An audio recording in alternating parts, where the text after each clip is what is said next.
हे काय कसं असं काय welcome to another brand new blog. आपण आता चाललो आहे नरसोबा वाडीला. नरसोबाच्या वाडीला आपल्या एक पूजा आहे, पूजासाठी आपण चाललो आहे आणि तिथून आपण गेलो होतो खिद्रापूरला जाईन नक्कीच.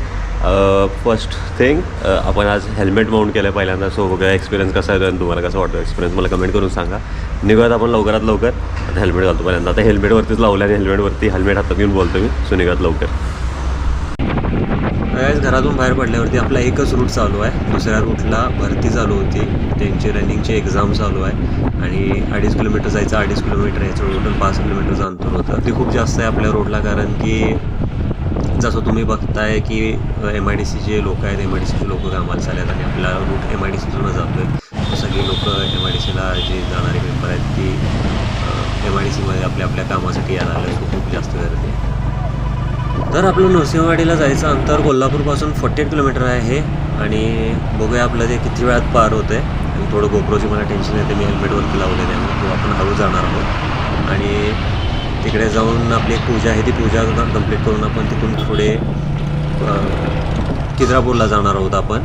सो बघूयात आपला प्लॅन कसा होतो आहे, आपल्याला कितपत आपण लवकर आपली पूजा होते त्या अनुसार आपण खिद्रापूरला जायचा प्लॅन करायचा. लवकरात लवकर आपली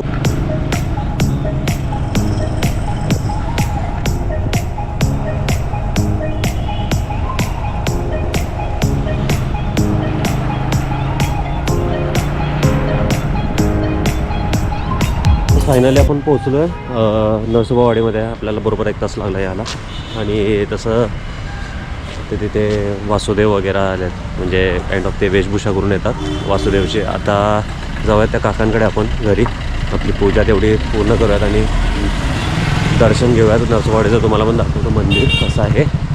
मे बी तेच आहे, हां मे बी तेच आहे, बरोबर आहे. आपण या खतरनाक रे न चुकता आलो आहे तिथं जायला. आपण मागच्या वेळेस त्या दरवाजाने आलो, म्हणजे त्या गल्लीतून आलो होतो. आत्ता बरोबर आलो. चलो भेटूयात आता पूजा झाल्यावर डायरेक्ट. हां फायनली पूजा झालेली आहे. आपण जाऊयात, दर्शन घेऊयात आणि येऊयात लगेच. काय बनवणार आहे आता दाखवतो तसं तुम्हाला बाजारपेठ दिसेल. मागच्या वेळेस पण आलो होतो, पण मागच्या वेळेस आपल्याकडे गोप्रो नव्हता. ही आहे बाजारपेठ पूर्ण नरसिंहवाडीची. ऐक नाही करते नाही सहल आली आहे. पूर्ण बाजारपेठ आहे इथे. पूजेचं साहित्य सगळं काही मिळतं आहे. पेढे, इथले पेढे पण खूप फेमस आहेत बाहेर. लास्ट टाईम आलेलं तेव्हा इथूनच पॅक केलं होतं. इथे बॅरिकेड्स टाकले होते, इथूनच बंद केलं होतं. आतले काही दुकानं बंदच असणार आहे त्या टाईममध्ये.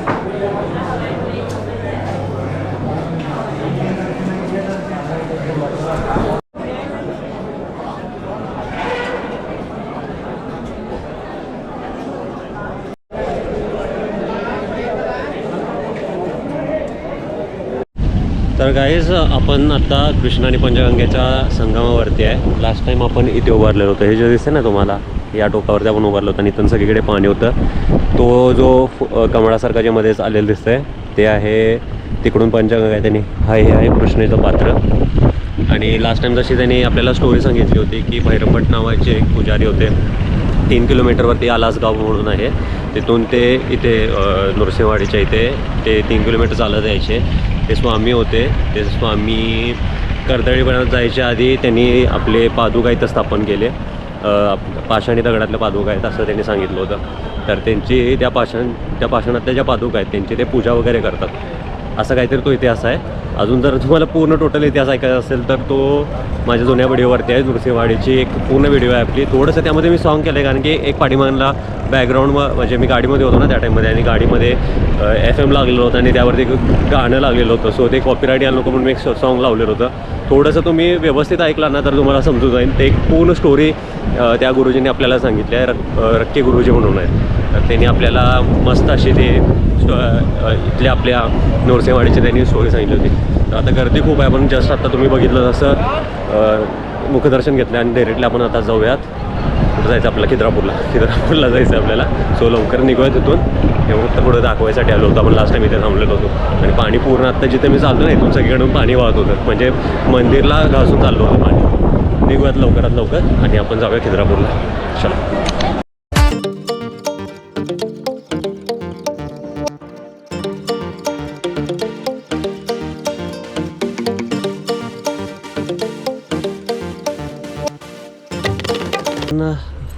एक 8-9 किलोमीटर पाठीमागे आहे खिद्रापूरच्या वॉशरूम ब्रेकसाठी, कारण की खूप वेळ झाला आपण तर ठेवून ठेवले आहे. आपली पूजा होती त्यामुळे पूजेत आपल्याला जवळपास 1.5-2.5 तास 2-2.5 तास आपले गेलेत.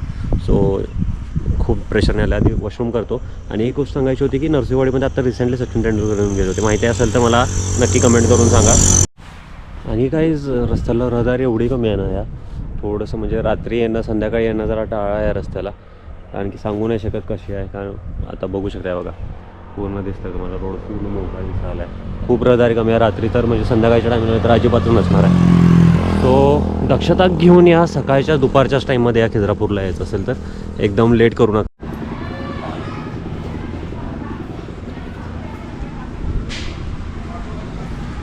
Finally we are entering Kopeshwar मंदिर.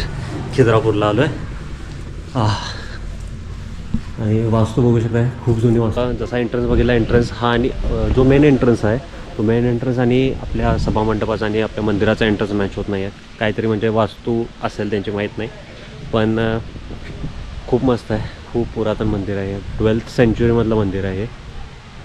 12व्या शतकातलं. खतरनाक आहे आणि बांधकाम तुम्ही बघाच. आणि एक खासियत आहे की हे जे मंदिर आहे ते अंतराळी असं म्हणलं जातं. जे खालती स्तंभ आहेत ना आणि हत्तीची पाट आहे, ह्या पाटीवरती मंदिराला हे केलं आहे, उभं केलं आहे असं म्हणतात. आता इथे बघा, ह्याच्यावरती उभं आहे पूर्ण मंदिर, हत्तीच्या पाटीवरती उभं आहे असं म्हणतात. पूर्ण असं सगळीकडे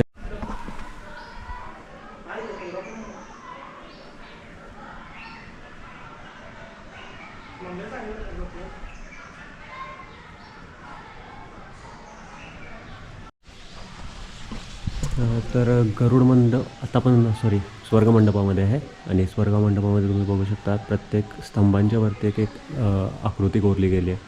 तर त्यापैकी त्याचं वाहन, आणि जसं ते गरुड आहे विष्णूचं वाहन, एका साईडला मोर आणि कार्तिकेय स्वामी आहेत, एका साईडला गणेश आणि उंदीर आहेत कुठेतरी, ते पण दिसत नाही आहेत. मे बी तुटले वगैरे असेल. नंदी आणि हे आहेत, बरेच असे आहेत. खूप मस्त आहे स्वर्ग. तर मंदिर जे मंदिर सिच्युएटेड आहे कर्नाटक महाराष्ट्राच्या बॉर्डरवरती. आणि शिलहारा डायनॅस्टिक जी होती, त्या शिलहारा डायनॅस्टिकचे गंधारादित्य म्हणून राजे होते, त्यांनी बांधलेलं हे मंदिर आहे. खूप पुरातन, म्हणजे 1100च्या मध्ये 12th सेंचुरीमधलं मंदिर आहे. जसं मी मगाशी सांगितलं तुम्हाला 12th सेंचुरीमधलं आहे. आणि ह्याच्या जवळूनच बरोबर कृष्णा नदी वाहते, जे आत्ता आपण मंदिर म्हणजे नरसिंहवाडीला गेलो होतो ना, जी कृष्णा नदी तिकडून येते, त्याच कृष्णा नदीच्या बरोबर काठेवरती हे मंदिर बांधले. मंदिराला 3 एंट्रन्स, म्हणजे 2 एंट्रन्स आहेत मेन, आणि मंदिराच्या आत यायला एक स्वर्गमंडपातून एक यायला एंट्रन्स आहे, आणि साईडला 2 नाव आहे ॲक्च्युली. म्हणजे मंदिराचं नाव नाही आहे, मंदिरला कोपेश्वर मंदिर म्हणून म्हणलं जातं. नाही तर सगळीकडे कसं होतं खिद्रापूरचं मंदिर असं म्हणलं जातं. पण ॲक्च्युली मंदिराला नाव कोपेश्वर आहे, खिद्रापूर नाही आहे. खिद्रापूर हे गावाचं नाव आहे. सो आपण कोपेश्वर मंदिरात आहोत आता. कोपेश्वर असं म्हटलं जातं की कोपेश्वर म्हणजे अँग्री शिवा, म्हणजे जे चिडलेले शिवाचा अवतार आहे. जे नाट्य वगैरे करतो शिवा, एकदम चिडलेल्या रुद्र अवतारात जे आहे, त्या रुद्र अवतारामध्ये शिवा इथे आहे असं समजून, म्हणजे ह्याला त्यामुळेच कोपेश्वर मंदिर म्हटलं जातं. कोपेश्वर म्हणजे खूप चिडलेला, त्यामुळं कोपेश्वर. आता थोडीशी इन्फॉर्मेशन एक आहे, मी थोडीशी मोबाईलमध्ये वाचून तुम्हाला सांगतो की ते 2 तुम्हाला आत्ता वॉर जे सांगितले ते वॉर काय होते. तर पहिलं वॉर होतं 1058 CE बिटवीन चालुक्याचा राजा अहवर्णनला आणि चोलाचा राजा राजेंद्र, ह्या दोघांमध्ये झालं होतं.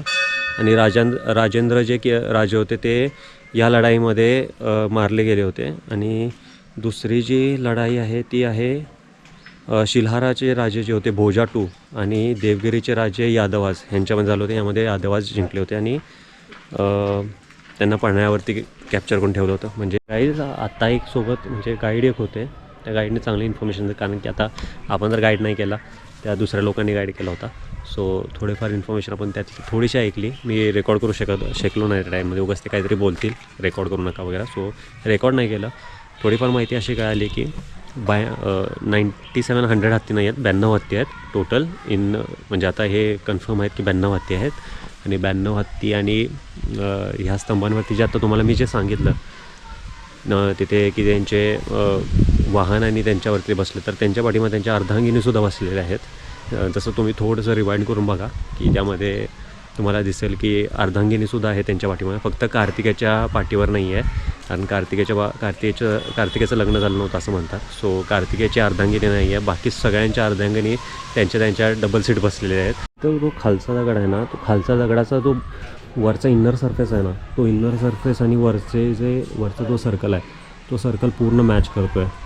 ही इंटरेस्टिंग गोष्ट आहे. विषय म्हणजे हा पूर्ण एका शिळ्यातला दगड आहे. हा जो पूर्ण सर्कल हा एका शिळ्यातला आहे आणि त्यामुळे इकडून आणताना हा दगड कसा आत आणला असेल ही खूप विचार करण्यालायक गोष्ट आहे. असं म्हणजे त्या दादाने खूप भारी सांगितलं. त्यांचा रेकॉर्ड नाही करू शकलो मी, सॉरी गाईज. ते उगाच काहीतरी विचित्र वाटतं कारण की आपण एकतर गाईड नाही केला, एकतर मी त्यांचं फुकट जाऊन ऐका लागलो आहे आणि उगाच ते काहीतरी विषय नको वाढवायला. आणि हे एक त्याने हे एक मस्त सांगितलं, हे जे बेसॉल्ट दगडामध्ये जे केलं ना बघा आरपार असं होईल, हे बेसॉल्ट दगडाला पाडणं खूप जास्त अवघड आहे. अशी कलाकृती वाढणं खूप म्हणजे प्रचंड अवघड आहेत. ह्या ज्या कार्विंग आहेत ना, ह्या बेसॉल्ट दगडाला करणं खूप अवघड गोष्ट आहे. आणि अजून एक गोष्ट होती की हा दगड विषय म्हणजे इथे मिळत नाही. इथे जर पाया खोदला ना, इथं 100-150 फुटावर पाया लागत नाही आहे, कारण जे कृष्णा नदी ह्याच्या जवळ असल्यामुळे कृष्णा नदीमुळे इथे एवढं जास्त साठा आहे ना ह्याचा आपल्या मातीचा वगैरे. सो इथे जास्त माती असल्यामुळे ह्याला लवकर पाया सापडत नाही. तरी पण हे इथं मंदिर बांधलं गेलं आणि विषय म्हणजे ह्याला एकही दगड नाही आहे या भूमीवरती. इथे जे आजूबाजूचं जे घरं वगैरे आहेत ह्या घराच्या बेसला दगडच नाही आहेत. तरी पण हे दगड कुठून आणले हा प्रश्न पडतो आहे. तर आर्किओलॉजिस्टने असं हे केलं आहे की जी आपली कृष्णा नदी आहे आणि पंचगंगा नदी आहे कोल्हापूरची, तर तिची भोगावती जी हे आहे ट्रिब्युटरी आहे, त्या भोगावतीच्या नदीच्या तिथून जे आजूबाजूला दगडं आहेत तर तिथून ती दगड इकडे आणल्यात. आणि आपल्या महालक्ष्मी मंदिराच्या आणि ह्या मंदिराचा जो ज्यांनी बनवलं आहे तो एकच राजा आहे, जो मी आता मग काय सांगितलं. एक मिनिट मी सांगतो नाव मी विसरलो त्याचं. गंधारादित्य, त्याचं नाव गंधारादित्य. हां गंधारादित्य, तर तेच नाव आहे. गंधारादित्यच राजाने हे पण मंदिराने आपलं महालक्ष्मी मंदिरसुद्धा बांधले. सो ऑलमोस्ट त्याचं जे सिमिलॅरिटी तुम्ही बघू शकता, बेसॉल्ट दगडातूनच बनवलं आहे. सो आणि हा विषय म्हणजे जो दगड आणला आहे तो दगड नदीच्या रूटनेच आणला आहे. म्हणजे नदीच्या रूटने लाकडाची होडी वगैरे करून त्याच्यावरती दगड ठेवून तिकडून हा दगड इकडे रूटने आणला आहे. नरसिंहवाडीच्यातून तिथून इकडे परत कार्टने ओढून आणला. असं ते म्हणजे आर्किओलॉजिस्टने असं डोकं लावलं की ह्या बाजूला इथे दगड भेटत नाही, सो तिकडून हा दगड तसा आणला असावा. सो इथे फोटोशूट चाललं आहे. निघूयात आता आपण. अजून कुठेतरी आपल्याला इन्फॉर्मेशन भेटते का बघ. नाही का आता किती वेळ झाला आपण इथे आहे ना, तर बरेचसेच पॉईंट आपल्याला कळाले इथे की आतमध्ये बरंच बघण्यासारखं आहे मंदिरात. म्हणजे बारीक सारी गोष्टी ज्या आहेत ना, एवढ्या बारीक सारी गोष्टी आहेत ना ह्याच्या आतमध्ये बघण्यासारख्या. आणि प्लीज गाईड करा इथं येऊन. एक मी कळकळीनं सांगेन की इथे आहेत एक माणूस, ते गाईडचे काम करतात. प्लीज येऊन गाईड करा. खूप सुरेख माहिती मिळते तुम्हाला. प्लीज गाईड करा येऊन. मी खरं सांगतो खूप मस्त आहे कोपेश्वर मंदिर. तुमच्या जे जवळपासचे लोक आहेत, जे लांबचे लोक आहेत, सगळ्यांना सांगा येऊन व्हिजिट करा आणि गाईड करा नक्की. कारण व्हिडिओज थ्रू किंवा आतली जी गोष्ट आहे तुम्हाला मी नाही दाखवू शकत. सो प्लीज येऊन गाईड केला तर खूप बरं होईल. तर बाहेर आलो आहे गाईज, आपण ज्यूस पितो आहे. ते त्या काकांकडे आपण ज्यूस पितो आहे. आणि अजून एक आतली गोष्ट सांगायची होती म्हणजे जे आतमध्ये शिवाचा अवतार सांगितला आम्ही, म्हणजे राग आलेला शिव आहे म्हणून त्याला कोपेश्वर असं म्हणतात. सो त्याचा राग शांत करण्यासाठी तिथे अजून एक लिंग आहे, तर ते विष्णूचं असं म्हणलं जातं. म्हणजे शिवलिंग एक शिवलिंग आहे आणि एक दुसरं विष्णूचं हे आहे. तर त्याला म्हणजे असे एकाच ठिकाणी 2 लिंग आहेत, एक विष्णूचं आणि एक शिवचं आहे असं आहे. तर ते आपले चिडलेले शिव आहेत, त्यांना शांत करण्यासाठी तिथे विष्णूने अवतार घेतला असं म्हणतात. ॲक्च्युली कृष्णाने दाखवायची होती. म्हणजे समोरचं जे पात्र दिसतं आहे ते आहे कृष्णा नदी आणि बरोबर कृष्णा नदीच्या तिथे आता हे जे पडीक दिसतं आहे इथून आपण आत्ता आलो. ह्याच्याबरोबर समोर ते होतं जे मंदिर होतं जिथं आपण गेलो होतो, तेवढं सांगायचं होतं. त्यासाठी थांबलो आहे परत आता. मग कृष्णा नदी दाखवायची होती ना. आता निघूयात. ग्लव्ज घातल्यात, हेल्मेट घालूयात, निघूयात. माउंट केलं. तर काय एक काम करूया आपण, मग गोप्रोचा माउंट काढूया आता. तो ठेवूया बॅगमध्ये, गोप्रो काढून व्यवस्थित. हा ब्लॉग इथे संपूयात. होप तो तुम्हाला ब्लॉग आवडला असेल. पहिली गोष्ट मी तुम्हाला एक सांगतो, मी ऑलमोस्ट बाहेरची सगळी इन्फॉर्मेशन तुम्हाला दिली आहे. आतली जर इन्फॉर्मेशन तुम्हाला हवी असेल तर ती पण थोडीफार प्रमाणात दिली आहे त्यावरती. म्हणजे आता थोडक्यात सांगायचं म्हटलं तर आतमध्ये पंचतंत्राच्या स्टोरीज आहेत थोड्याफार पिलर्सवरती. पिलर्स खूप चांगल्या आतमध्ये कार्व केलेले आहेत. आणि परत जे पिलर्सवरती रामायणाच्या पण स्टोरी आहेत थोड्याफार, जिथे हनुमानाची भेट होते. परत एक वेगळ्या प्रकारचे हनुमान आहेत. म्हणजे एक हनुमान आहे म्हणजे असे कुठेच हनुमानाची आजपर्यंत प्रतिकृती नाही आहे ज्याला पाठीमागे शेंडी दाखवली आहे. म्हणजे काइंड ऑफ जे पुजारींना वगैरे असते ना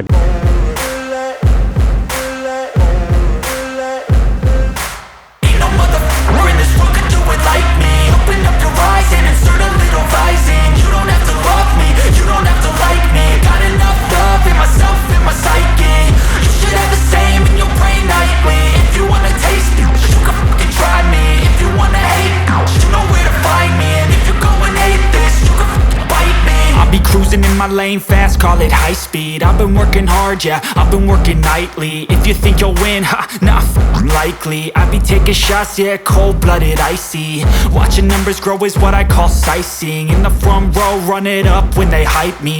The following grows, they know how to ignite me. Call me CEO, I've been running right, see. And I ain't playing games, I create my own lane, making pleasure out of pain, turning losses into gains. I'm the boss, I'm making change. I've been rocking this exchange, popping off and risking things. Gonna make a f***ing name. I just wanna be famous, but I don't want that cheap fame. No, I'm not that vain. I just wanna be greatness.